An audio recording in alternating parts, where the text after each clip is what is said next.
Hello student, welcome to my YouTube channel. आज की इस वीडियो में हम बात करेंगे बायोलॉजी के मोस्ट इंपोर्टेंट क्वेश्चंस के बारे में। तो हमारा जो टॉपिक है उसका नाम है माइक्रोब्स इन ह्यूमन वेलफेयर। हमारा जो टॉपिक का नाम है वो क्या है? Microbes in human welfare.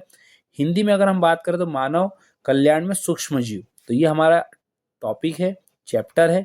इस चैप्टर के कौन से मोस्ट इंपोर्टेंट क्वेश्चन है जो हमें जनरली याद होना चाहिए एग्जाम देने से पहले? स्टूडेंट, सबसे पहले हम बात करते हैं डेफिनेशंस के बारे में। जैसे कि आपको पता है, डेफिनेशन करने से हमारे 1 एंड 2 मार्क्स के क्वेश्चन इजीली से सॉल्व हो जाते हैं। तो यहाँ भी हम डेफिनेशन क्यों लेकर आए? लेकिन ऐसा भी नहीं है कि डेफिनेशन करने से 1 एंड 2 मार्क्स के क्वेश्चन ही सॉल्व होते हैं। कभी कभी ये क्वेश्चन हमें 3 मार्क्स भी इजीली से दिलवा देते हैं, क्योंकि 3 मार्क्स करने से क्या होता है, शॉर्ट नोट अगर हम इनका कर लेते हैं तो हमें 3 मार्क्स जो होता है वो ईजिली से मिल जाता है। तो यहाँ से हमें क्या होता है कि डेफिनेशन करने के साथ साथ हमें अगर 2-3 लाइन एक्स्ट्रा अगर हम लिख दें तो शॉर्ट नोट बन जाता है, तो वो भी हमारा काम आसानी से हो जाता है। स्टूडेंट, हमारे पास डेफिनेशन में सबसे पहले आता है बीओडी, सीओडी। सबसे पहले बीओडी है, सीओडी है, single cell protein, sewage treatment, और दे रखा Ganga action plan.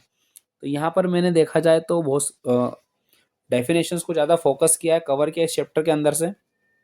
BOD, COD, single cell protein, sewage treatment, Ganga action plan, इन सभी डेफिनेशंस को हम 1 बाय 1 कर लेंगे। तो हमारे 2 मार्क्स, 1 मार्क्स से लेकर 2 मार्क्स और कभी कभी 3 मार्क्स का भी काम हमारा आसानी से हो जाता है। हिंदी में अगर हम बात करें तो आपको बीओडी की डेफिनेशन या परिभाषा लिखना है, सीओडी की लिखना है, single cell protein, sewage treatment, इसके बारे में sewage treatment, Ganga action plan. तो इन सभी की अगर हम डेफिनेशन कर लेते हैं तो हमारा काम आसानी से होगा। स्टूडेंट, बीओडी सीओडी का फुल फॉर्म जरूर आप कर लेना, कई बार पूछा गया है हमारी एग्जाम में, या कहीं कि जब हम प्रैक्टिकल देने थे तब भी बीओडी सीओडी का फुल फॉर्म पूछ ही लेते हैं हमसे। तो यहाँ से आप कर लेंगे तो आपका दोनों काम आसानी से होगा। नेक्स्ट हमारे पास क्वेश्चन आता है difference between manual and bio fertiliser.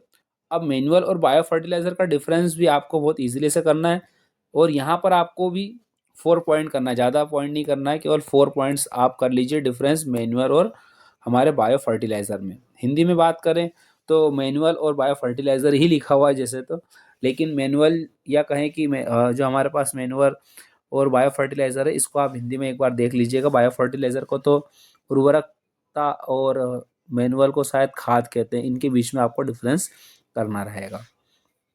इसी तरह से हमारे पास 3rd नंबर का टॉपिक आता है difference between primary and secondary Suez treatment. तो ये भी एक डिफरेंस है ना। तो इसमें भी आपको, अच्छा, प्राइमरी सेकेंडरी ट्रीटमेंट हमारे पास स्वेज ट्रीटमेंट आया तो इसमें भी आपको 4 पॉइंट ही करना है, ठीक है। हिंदी में अगर बोला जाए तो प्राथमिक और द्वितीयक स्वेज उपचार में के बीच में आपको अंतर लिखना है। तो यहाँ पर आपको सेकेंड डिफरेंस लिखना है इस चैप्टर के अंदर से।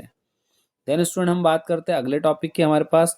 तो 4th नंबर का हमारे पास जो टॉपिक आता है उसका क्या नाम है? उसका नाम है how do bio fertiliser in this the soil of fertility of the soil. How do bio fertiliser enrich the fertility of the soil. तो हमारे पास क्वेश्चन आता है कि जो बायो फर्टिलाइजर होते हैं वो हमारे सॉइल की फर्टिलिटी को कैसे इनरिच करते हैं। तो ये क्वेश्चन आपको यहाँ से करना है। रीजनिंग टाइप का क्वेश्चन है, जनरली पूछा नहीं जाता, लेकिन एक जनरल क्वेश्चन हमें पता होना चाहिए अगर हम ये चैप्टर पढ़ रहे हैं तो, ठीक है। तो यहाँ पर हिंदी में बात करें तो जैव उर्वरक मिट्टी की उर्वरकता को कैसे समृद्ध करेगा। कोई भी जैव उर्वरक है तो वो मिट्टी की उर्वरक क्षमता को कैसे बढ़ाता है, उर्वरक क्षमता को, तो वो वाला ये क्वेश्चन है। फिर बात करते हैं 5th नंबर का, मोस्ट इंपोर्टेंट क्वेश्चन है, और ये तो हमें इस चैप्टर से पता होना ही चाहिए, कुछ पता हो या ना हो।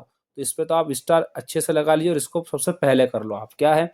Draw a label diagram of biogas reactor या कहे कि बायोगैस प्लांट। आपको बायोगैस रिएक्टर, बायोगैस प्लांट का जो डिफरेंस, जो लेबलिंग डायग्राम है वो, और इसके बारे में आपको शॉर्ट जितना हो सके आप इसको कर लेंगे तो आपका काम हो जाएगा, ठीक है। स्टूडेंट, हिंदी की अगर हम बात करें तो क्या लिखा हुआ हमारे पास?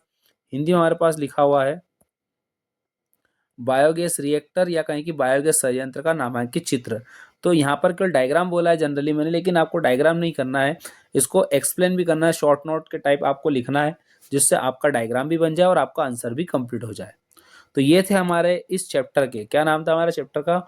माइक्रोब्स इन ह्यूमन वेलफेयर, मानव कल्याण में सूक्ष्म जीव के कुछ इंपॉर्टेंट टॉपिक्स जो आपने यहाँ पर देखे, और आपको ये सारे टॉपिक्स अच्छे से करना है एग्जाम देने से पहले।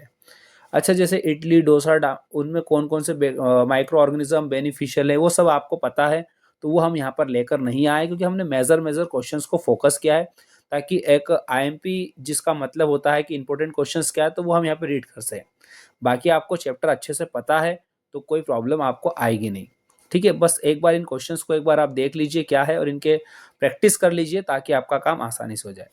और लास्ट में मैं आपसे यही कहूँगा, अगर आप हमारे चैनल पर नए हैं तो प्लीज़ हमारे चैनल को सब्सक्राइब करें, हमारे फेसबुक पेज से जुड़िए ताकि आपको इस तरह के वीडियो मिलते रहें। So thank you so much for watching my video. मिलते हैं आपसे अगले वीडियो में।